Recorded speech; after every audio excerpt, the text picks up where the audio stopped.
అందరికీ నమస్కారం. Welcome to Satya kitchen. ఈరోజు నేను పెసరపప్పుతో పులగాన్ని తయారు చేయబోతున్నాను. ఈ పులగం తింటే కడుపులో హాయిగా ఉంటుందండి. పిల్లలు పెద్దలు కూడా చాలా ఇష్టంగా తింటారు. దీనికి కాంబినేషన్గా పల్లి చింతపండు కారాన్ని తయారు చేస్తున్నాను. మరి రెసిపీని లేట్ చేయకుండా ఎలా తయారు చేసుకోవాలో ఇప్పుడు చూద్దాం. ఇందుకోసం నేను ఒక బౌల్ తీసుకొని అందులో ఒక గ్లాసు సోనా మసూరు బియ్యాన్ని తీసుకున్నాను. గ్లాసు బియ్యానికి హాఫ్ గ్లాసు పెసరపప్పు తీసుకొని దోరగా వేయించుకోవాలి. మంట మీడియం ఫ్లేమ్లో పెట్టుకొని మంచి సువాసన వచ్చేంత వరకు ఓపికతో వేయించుకోవాలి. పెసరపప్పు వేగిపోయింది.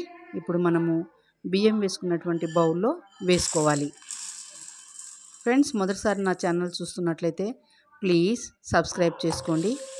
తర్వాత వాటర్ వేసి శుభ్రంగా కడుక్కోవాలి. మళ్ళీ నీళ్ళను వంపేసి నీళ్లు వేసుకోవాలి. ఒకసారి అంతా కూడా కలుపుకొని మూత మూసి ఒక 20 నిమిషాలు బియ్యాన్ని నానబెట్టుకోవాలి. ఈలోగా మనము పచ్చడి తయారు చేసుకుందాం. ఒక మిక్సీ జార్ తీసుకొని అందులో వేయించిన పల్లీలు వేసుకోవాలి. కొద్దిగా బెల్లము ఆప్షనల్ అండి. తర్వాత రుచికి తగ్గ కారము, మీరు ఎంత కారం తినగలరో దానికి అనుగుణంగా కారం వేసుకొని రుచికి తగ్గ ఉప్పు కూడా వేసి మూత మూసి మెత్తగా గ్రైండ్ చేసుకోవాలి. చూడండి, ఈ విధంగా ఉంటే సరిపోతుంది. ఇప్పుడు నానబెట్టుకున్నటువంటి చింత రసాన్ని వేసుకోవాలి. ఈ చింతరసము మీ పులుపుకు తగ్గట్టు వేసుకోండి. మూత మూసి మళ్ళీ ఒకసారి మెత్తగా గ్రైండ్ చేసుకోవాలి. ఇప్పుడు ఈ మిశ్రమాన్ని మనము ఒక బౌల్లో వేసుకుందాము.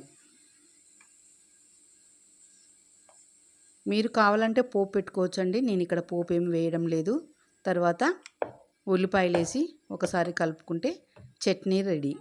ఇప్పుడు కుక్కర్ తీసుకొని కుక్కర్లో కొద్దిగా ఆయిలు, కొద్దిగా నెయ్యి వేసుకోవాలి. మీరు కావాలనుకుంటే ఓన్లీ నెయ్యి వేసుకొని చేసుకోవచ్చు. తర్వాత మిరియాలు, రుచికి తగ్గట్టు పచ్చిమిర్చి, జీలకర్ర, కరివేపాకు వేసి తాలింపుని దోరగా వేయించుకోవాలి. తాలింపు అంతా కూడా వేగింది. ఇప్పుడు కొద్దిగా పసుపు వేసుకుందాము. అంతా ఒకసారి బాగా కలుపుకోవాలి. రాయలసీమలో ఇది ఎక్కువగా చేస్తూ ఉంటారండి. దీనికి టైం అంటూ ఉండదు. ఎప్పుడు తినాలనిపిస్తే అప్పుడు చేసుకోవడమే. తాలింపు రెడీ అయిపోయింది. ఇప్పుడు మనము ఎసురు వేసుకుందాము. గ్లాసు బియ్యము, హాఫ్ గ్లాస్ పెసరపప్పు, గ్లాసున్నర అవుతుంది కదండి. ఇప్పుడు మనం 3 గ్లాసుల వాటర్ వేసుకొని రుచికి తగ్గ ఉప్పు కూడా వేసుకొని ఒకసారి అంతా కూడా కలిపి ఎసురంతా కూడా బాగా మరగనివ్వాలి. చూడండి, ఎసురు మరుగుతూ ఉంది. ఇప్పుడు మనము నానబెట్టుకున్నటువంటి ఈ బియ్యము పెసరపప్పుని కుక్కర్లో వేసుకోవాలి.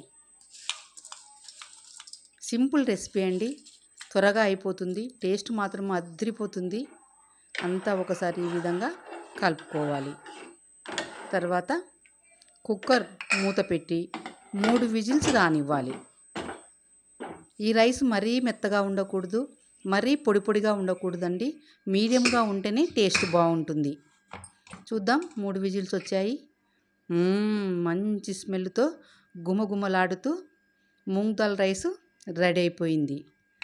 మీకు ఈ రెసిపీ నచ్చినట్లయితే లైక్ చేయండి, షేర్ చేయండి, కామెంట్ చేయండి. Please subscribe. Thank you for watching.